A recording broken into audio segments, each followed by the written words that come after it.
Okay, welcome to the pilot episode of Doc's Garage. This is the Bat Cave. I'm Doc, host and producer of content. This is the first episode. There's going to be no editing, no production, no nothing. It's just straight up video and content. If it's any good, it'll get up, it'll get watched, and we'll keep making them. What I hope you get out of it is hopefully you learn something, you pick up some tricks. What's it about? Cars. Been a Bogan. I am on the dole. I live in public housing. I'm in my 50s, been to prison, I was warded the state when I was a kid, grew up in the country, but I've got a bunch of skills and trades and stuff like that I've picked up along the way. I worked at a car yard complex in the eastern suburbs, lots of car yards, almost a city of car yards that I worked at for about 10 years. Started off as a bucket boy and basically did like a adult apprenticeship, spray painting, and yeah, went off and learnt to repair in other places. Anyway, so about the show, a bit about everything.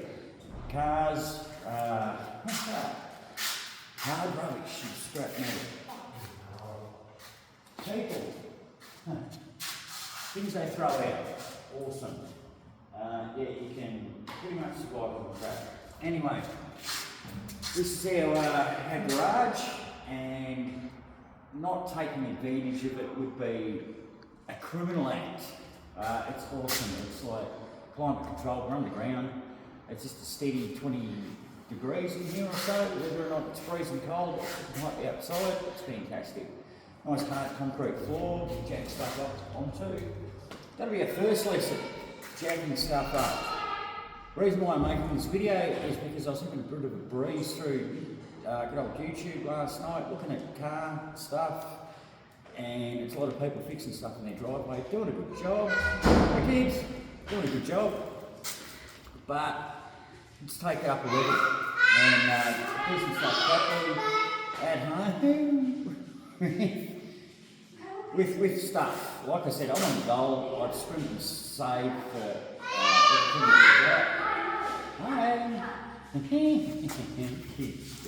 we've got. Anyway, come have a look. This is what we're up to. This is a AU Falcon 99 model. Got it for a bit of a bargain. It was advertised for a bit over $2,000, I think 2.5 or something like that.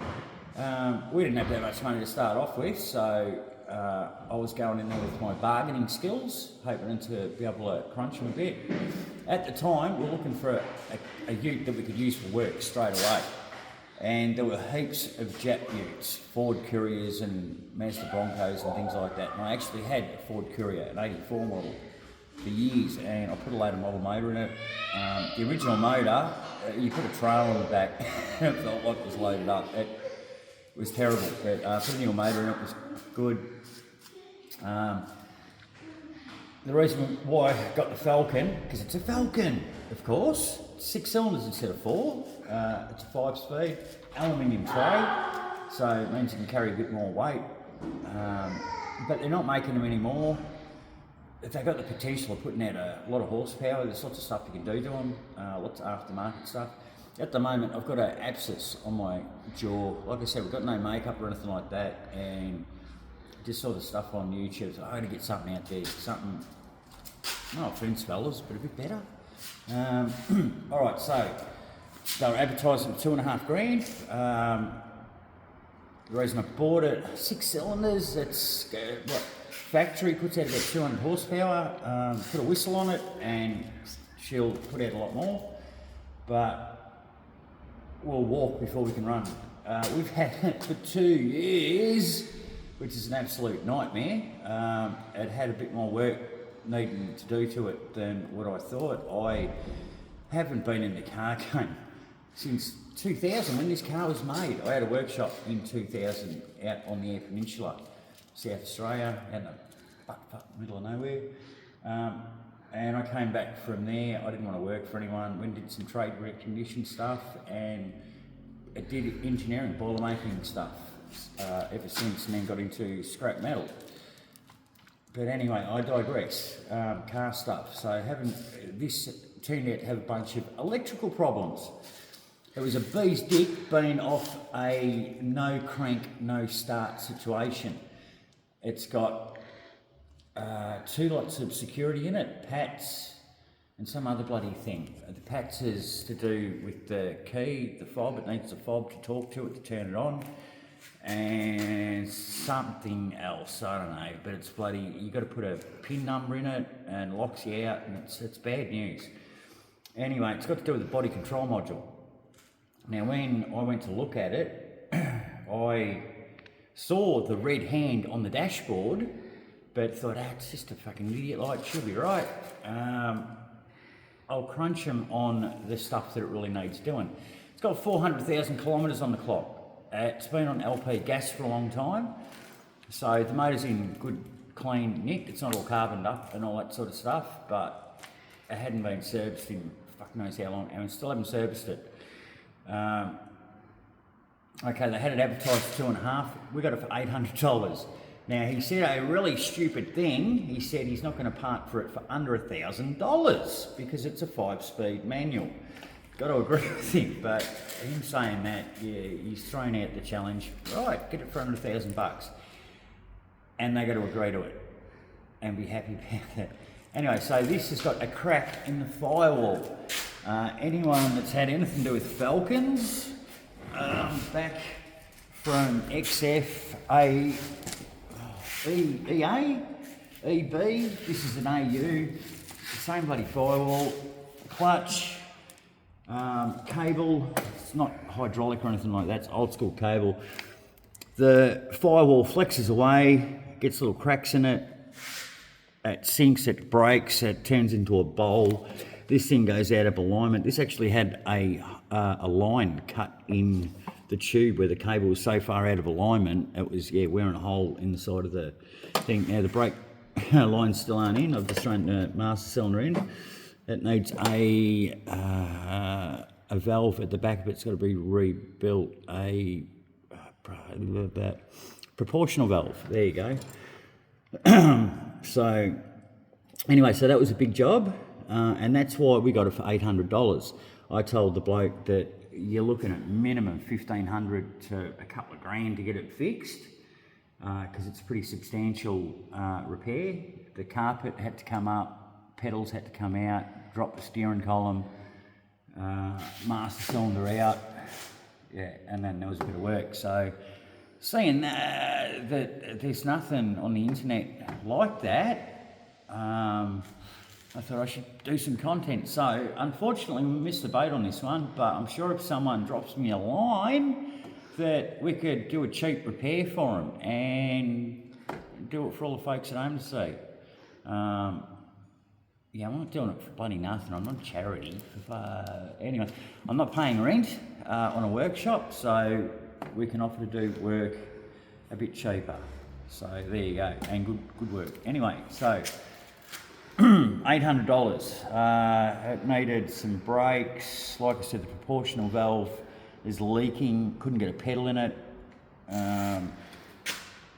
Apart from that, what else had to do? Wipers. Had no wipers in it, which should have been a giveaway that this thing was probably meant to be a stock car or something.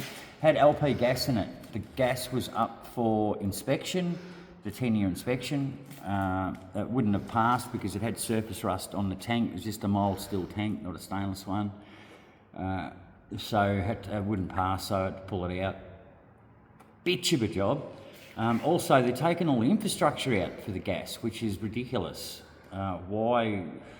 Who knows? But anyway, you can get more horsepower out of gas too when you build the motor to run specifically on LP, because it's got a octane rating of like 100.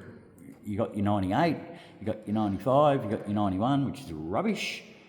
Yes, gas has got an octane rating of like 100 or some. I don't know.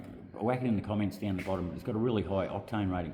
The reason motors don't go very good on it, like they run about a third as good, is because people put the old spud on there, which is just whacking a hose near the inlet, and it just sucks on the gas, and it's not very efficient. It's pretty shit. And anyway, I'm going off on a tangent there. Gas, yeah, the thing's been on gas for 10 years. There you go, you learned something. Gas has got a really high octane rating, and you go building a motor for gas, and you can be pulling some freaking horsepower out of it. You can't turbo it, I don't think. Anyway, so pulled the gas out. That was first big job. Restored the wiring back to factory.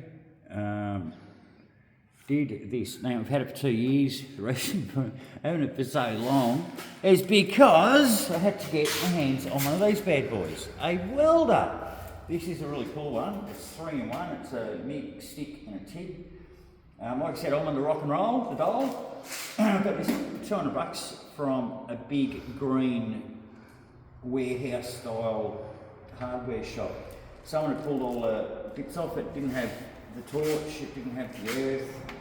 No gas bottle, of course, no regulator. The gas bottle was the hardest thing to get. It cost us like $300, but I own the bottle now, and the next time I go to a really good shop, I won't mention them until they give me a sponsorship or something, but it's $130. Bang, got some Argo Shield. Argon's a bit dearer. Yeah, it's got a TIG in it. Got to buy the torch for the TIG. Anyway, I'll show you how to use it down the track. If you know how to weld already, you would just be saying, yeah, that's right. And if you're a good welder, I'll make you a better welder. Because like I said, I worked panel shop, panel beating for a long time, and welding panel steel is like super hard. Thick stuff, easy. Thin stuff, hard. So, oh look, this is a bit of the old firewall. I don't know how good the camera will pick it up, but that's the back of it. That's the cocky poo on the front, where it's like just stoved in, and they've just welded it into place. All the cracks are still open in that, and there's a big crack down there. And I've just taken that out, putting a bit of metal in there. Awesome. Roadworthy. Body control module, yes. Didn't realise, like I said, when I went to buy the car, I just crunched them on the mechanicals and the structural stuff. It's got a little bit of rust in it, like a couple little 5-cent piece holes down in the lower quarters. I'll fix it for the roadie just so it's done. Yeah, follow. Universal joint for the tail shaft. Yeah, anyway, this car is going to be work car to earn us $1. Going to end up doing some modifications to it to make it cheaper to run. Also, I want to go camping and stuff like that. Utes are awesome for that. Trail bike riding, whack the dirt bike on the back, hit the bush. Can't go wrong with a ute. So it's been a long time coming, and there's a bit of a story to it. It's the second ute that I've had. The first one, halfway through doing it up in COVID, ended up with a bit of a legal issue and ended up getting locked up for 11 months. And I was actually innocent. But anyway, I'll tell that story a bit later on. If you want to know, I would. I'm a nosy bastard. Anyway, so what we're going to plan for this show is like some projects. Like I said, halfway through this, and yeah, plenty of stuff to do. What am I doing? I'm looking for a bit of metal. We're going to do some mini guards. Because mini guards are plastic, and these ones are actually torn up and shredded. So what I'm going to do is make some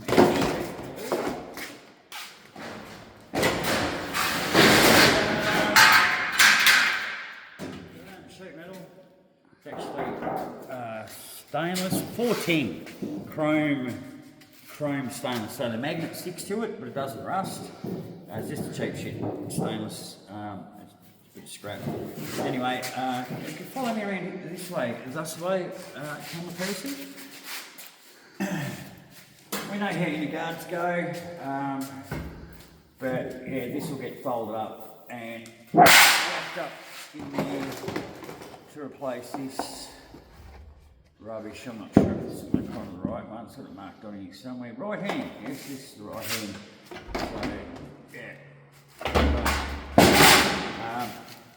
and we're going to put road deadening noise on it because it'll be a bit drummy being metal. But like I said, we're not going to do any editing or anything like that. That'll just get shown when it's done or something along the lines of that. If you want to see how I do it, comments and stuff down the bottom. Yes. What else have we got to show you? What the show is going to be about. Come this way. This, like I said, is the back cave. And not taking advantage of this car park would be criminal. When I was in my 20s, I wouldn't rent a house unless I had a double garage. It was just a no-brainer. If the house was a shithole and it had a nice shed, we're renting it. If it was a beautiful house with no shed, we're not renting it. It was as simple as that because, blokes in a shed, because I'd panel beat, I used to do backyarders and stuff like that, so I used to be able to make money out of my shed. And that's what I'm still doing in my 50s. So that's what I have to pass on to some of you people. If you want to know, you do, you don't. Just interesting storytelling anyway. All this crap here has a value to it. Everything's got a value to it, of course it has. Domain. There's not a hoarder, a little bit, but basically it's scrap metal. The trailer over there in the corner, it's an 8x5. Found it somewhere along the line. Same deal, had it for a couple of years. It's all going through a clean and it will get used. And this will totally look different because I'm going to chop and change, move stuff. My neighbour, he's got his bay next door, Grumble Bum I call him, because he's a grumbly old bastard, but I love him. He lives next door and we're going to team up and make this into a bit better area. If you pan back, do you want to walk back there, camera person, and show us the spot that we're working with? Our neighbour, our rockstar neighbour. You might end up playing this assignment. It's a man acoustics down here. Who knows how the show's going to go? Band, look at Le Femme. You've got to be narky, you know what I mean? Not bad music, but the band name, Le Femme, the girl. Yeah. Anyway, Grumble Bum loves his fans. And cash to me. Yes, we're battlers. Yeah. And he makes $1 out of it, obviously. A little bit with him.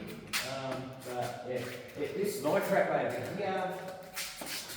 Little pile on the hand trolley. Now this is probably worth way more than what all this is worth. Work smarter, not harder. Aluminium rims, $20 a pop. What do we got in here? We got some brass, transformers. Bit of copper, some fridges, and it's like off a hot water service or something. $10 a kilo or $10,000 a tonne. Stainless steel, I don't know, $2 a kilo or some shit like that. I don't know. But there'd be a hunch sitting here, easy. Sitting on the hand trolley, not a problem. How much would be here? I don't know. I did cancel a little bit. You're lucky to get like $20 in a drum, so I don't know if these are empty or something. I don't know, it's all 20, 40, 60, 80. It might be a hunch there, I don't know. I like to look at that hunch over that hunch though. Anyway, bits and pieces on the back of the ute. Hard rubbish, love the hard rubbish. Tie rails here for a trailer. Grumble Bum has got a trailer with no tie rails. Found that on the hard rubbish story.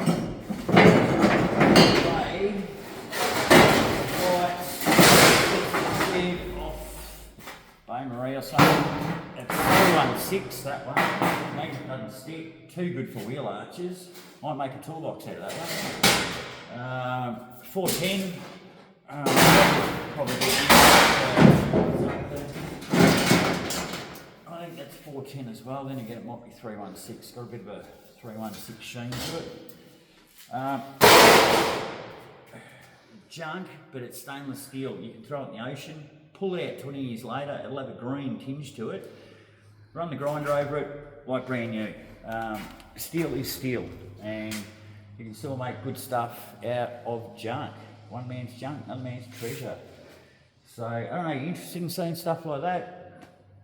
Give us a hoy. But that's the stuff that I want to be doing, I guess. And like I said, if you already know this stuff, it sort of reinforces your knowledge, builds up confidence. If you don't know crap, well, there you go, you will once you finish watching this. Yeah. Hopefully when we finish with this beast, we'll be able to go up to the Northern Territory on the open speed limit, do 100 mile an hour for an hour, go up to Fink, have a look at the desert course, buy a bike, take it for a squirt, see if we can set a time or something. That'd be good. Yeah, lots of stuff to do out there. But today's project, like I said, I'm doing the wheel arches, we'll do the tail shaft, put new uni joints in there, did the exhaust, load that up. Fuel lines, I've got to insulate the fuel lines, and because it was on gas beforehand, I took the old gas line out, and now the fuel line is slapping on the body and it sounds terrible, and moving around it'll probably break or something like that, so it's got to be tied down. Polish the headlights up, finish cleaning the motor, proportional valve, clean up the brakes. It's got new rotors, new pads, but the calipers need a bit of a clean up, grease up and stuff like that. The other side, I think it's missing the anti-rattle clips in there, so the pads will sort of drag a bit. But what else do we have to do for the roadie? The body control module, the climate control, and the cluster. That's the big one. It's about $2,000. Like I said, when we were buying, looking at cars, there were lots of Jack Utes for like under $2,000 that were considerably less work on them, but 10 years down the track, or 5 years down the track, or even 6 months down the track, what's going to be worth more money? Falcon with the 5-speed and a manual and an aluminium tray, or a Jap Ute. So yeah, that's why I went for the big old banging 6-cylinder. Needs a bit of paint, which is something else to do down the track. We'll do a proper paint job on it, but it'll be white. Show you how to do that. If you're interested, of course you're interested. Who wouldn't be interested in knowing how to do a cheap paint job? Oh, I didn't say it was cheap, did I? Yeah, it's cheap because all you're doing is paying for materials, and being a 2-door Group 1, colours come in groups. Group 1, it's the cheapest, white. Might take 2 litres of paint, so I don't know, a little bit of filler, a little bit of spray putty, a couple of sheets of sandpaper, roll of masking tape, newspaper masking up. $300, under $300. Bit of 1200, safety water, run the buff over it. It'll look Mickey, I'm telling you. But yeah, 300, 100, 200, I don't know. We'll cross that bridge when we get to it, how much it's going to cost, but it won't be heaps, and it'll look like a new one. What else have we got to check out? I was talking about recycling and scrap metal. Come this way there, young camera assistant person. So basically everything here has been found off the side of the road. I live in the inner southeastern suburbs, was in Paran for a few years in the estate. Walk-ups, yeah, how's those rule? But it's a good area to find stuff. Sinks are like $5 a pop. An old battery, it's like $10 or something like that, but all adds up, and money is money, so, and you need money to live. Yeah, found a funky wheelbarrow the other day. It's got a weird little wheel on it. I'm thinking off a hand trolley or something, but that's like $100 wheelbarrow. Which you need a wheelbarrow, you've got a ute and a trailer, you need a wheelbarrow. So, all a part of the ensemble. The next thing we're going to do with the ute is, like I said, I want to use it for work, I want to use it for camping, I want to use it for taking away bike riding and stuff like that. Also, I wouldn't mind jazzing up the motor, seeing how much horsepower we can get out of it. The more horsepower you get out of a motor, the cheaper they are to run, the more efficient they are. And the sort of stuff we're going to be doing is pulling weight, loads of metal, recycling. So the more horsepower we can get out of the thing and the cheaper it is to run, the more money goes in our pocket. So we're going to do that down the track. Like I said, first of all, we've got to get the roadworthy, so we've got to walk before we can run, and pay the rego, stamp duty, all that sort of crap, which is going to add up to a few $1,000s, but it'll be all worth it in the long run, because it's like a whole lifestyle. And then we'll be able to get a car trailer, buy a couple of second-hand cars, show you how to buy a second-hand car, not burn the person that you're buying the car off. You never want to insult the person that you're buying the car off, or insult the car. Why are you there to buy it? It's a lovely car, it's a fantastic car, but it's a bit rusty and it's got no motor. So can we negotiate the price? You get my drift? Get my drift, yes. Like I said, I've got this massive bloody thing on my jaw, but no makeup, no production team, but just had to get this content out there. Not sure how long we're going to run for the first episode. 20 minutes, 30 minutes or 60 minutes. As you've got more stuff, they'll go for longer, of course. Like I said, not going to do anything right this second. What I'm going to be doing is, it's the Christmas break. Everything's shut, and what I've been doing is just throwing stuff in here willy-nilly, without any sort of real system or whatever. What I've got to do is clean my scrap and get it ready for the 6th of January. I think everything opens like this. That's a bit of aluminium, $2. We've got some sinks here, we've got to take the clips off them.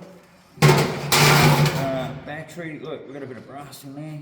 That's $5 a kilo, but it's got a metal cap on it. So I've got a pile of them around. So I'll just go through here and throw everything into piles. What do we got here? Aluminium. We've got an old drink fridge.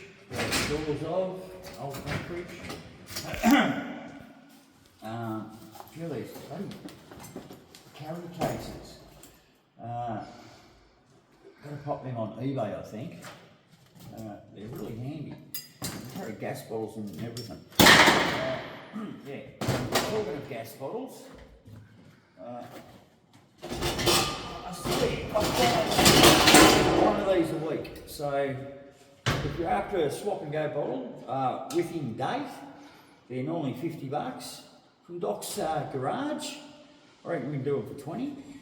Empty, of course. You've got to go to Survey, fill them up. $35, so $55. You've got yourself a full swap and go tank in good nick, in date. Like I said, I'm fine, one a week, and I only need a couple. So raise money for the channel. Are you allowed to do that? I don't know. We'll find out. Let me know at the bottom. Radiators. I think out of an air conditioner, but copper and aluminium.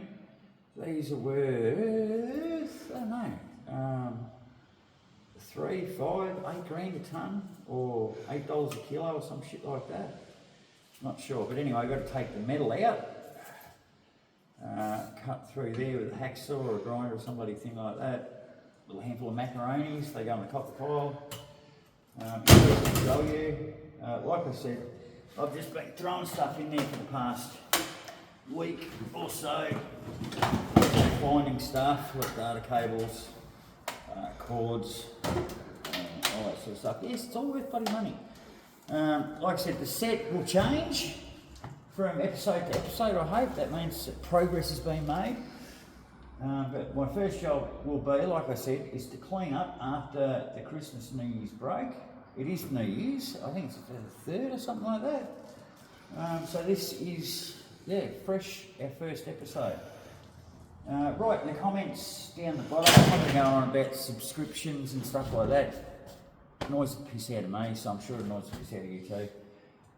But do it if you want to get reminded of my videos. They will get more entertaining, I swear to God. But that's what we're going to go for. Lifestyle of the Bogan in the new millennium. Like I said, live in public housing, on the dole, love a bit of hard rubbish. Helmet for sale. Reminds me of Steptoe & Son. Yeah, showing me age. Anyway, what else can we crack on about for a second or two longer? Oh, come this way. And a bag.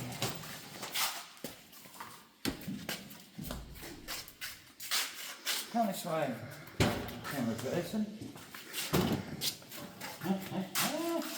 It's a fella. You got to get it from the front. So off that hard rubbish, and it goes. It's got just regular motorbike batteries in it. Yeah, a bit connect the motorbike batteries, but I put the jumper cables on it off the car, and it works. It runs and all the rest of it. We've got kids in the building, so I'm sure we'll find a battery to throw in it, and we'll leave it at the top, and they can wreck it and can end up getting recycled again. But yeah, the stuff you find off the bloody hard rubbish, it's amazing. What else can I show you? Got lawnmower. We've all seen bloody lawnmowers. What? Anyway, we'll try again for next week's episode. Bye.